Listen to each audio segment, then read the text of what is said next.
হযরত ওমর রাতের বেলায় সবাই ঘুমাচ্ছেন, হযরত ওমরের ঘুম নাই। তিনি ঘুম থেকে জেগে রাত্রির বেলায় ঘুরে ঘুরে বেড়াচ্ছেন কে কি অবস্থায় আছে।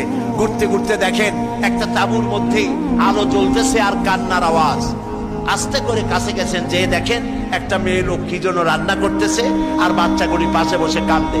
তিনি ভিতরে ঢুকে বললেন, আচ্ছা মহিলা, তুমি এত রাত করে রান্না করতেছো কেন? এই বাচ্চাগুলি ক্ষুধায় কাঁদতেছে, যদি তুমি সন্ধ্যা রাত্রে রাঁধতে তাহলে তার অসুবিধা হতো না। মেয়ে লোকটি বলছে, পথিক, আমি তো তোমার চিনি না, তুমি তো আমার এইভাবে শাসন করতে পারো না। এই যে বাচ্চা ছেলেমেয়েগুলি আর আমরা মদিনার লোক না, পার্শ্ববর্তী দেশ থেকে আসছি মদিনা গভর্নমেন্টের কাছ থেকে সাহায্য নেওয়ার জন্য। ভিড়ের কারণে খলিফার কাছে যাইতে পারি নাই।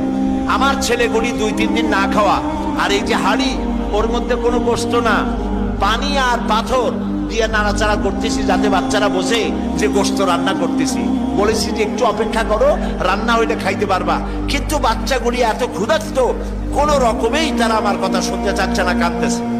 হযরত ওমর বলেন, এটা শুনে আমার মনে হলো যে আমার পায়ের তলা থেকে মাটি খসে যাচ্ছে। হযরত ওমর বললেন, মা তুমি একটু অপেক্ষা করো, দেখি আমি তোমার কোনো উপকার করতে পারি কিনা। হযরত ওমর দৌড় দিলেন। ইতিহাস বলছি, গল্প না। হযরত ওমর বাড়িতে চলে গেলেন। বৃদ্ধ হযরত আসনামকে ডাকলেন, বললেন, আসনাম, বস্তা নিয়ে আসো, বাইতুল মালের দরজা খোলো, বস্তার ভিতরে আটা ঢুকাও, পেঁয়াজ ঢুকাও, তরি তরকারি ঢুকাও। ঢুকাবার পরে বললেন, বস্তা বন্দি করে দাও। বস্তা বান্ধা হলো। হযরত ওমর বলেন, আসনাম রে, এবার এই বস্তাটা আমার মাথার উপরে উঠায়া দাও। হযরত আসনাম বলছেন, আমিরুল মুমিনিন, এই বস্তা বহন করার জন্য আমি খাদেম তো উপস্থিত আছি।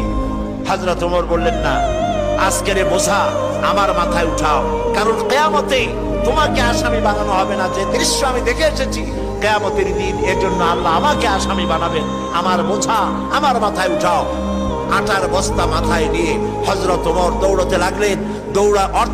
অর্ধেকটা পৃথিবীর প্রেসিডেন্ট হযরত ওমর আটার বস্তা মাথায় নিয়ে দৌড়াচ্ছেন। তাঁবুর কাছে গিয়ে বস্তা ফালালেন।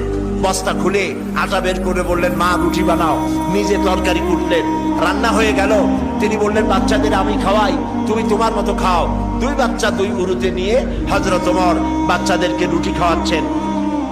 মহিলাটি লক্ষ্য করে দেখলেন যে হযরত ওমর রাদিয়াল্লাহু তাআলা আনহু বাচ্চাদের খাওয়াচ্ছেন আর তার চোখ দিয়ে পানি পড়তেছে, দাড়ি ভিজে ভিজে পড়ছে। মহিলা বললেন, পথিক, তুমি যে কে আমি তো তোমারে চিনি না, তবে আমার মনে হয় এই দেশের বাদশাহ ওমর না হইয়া তোমার মতো মানুষ যদি বাদশাহ হইতো তাহলে আমাদের কপাল বোধহয় আরো ভালো হইতো।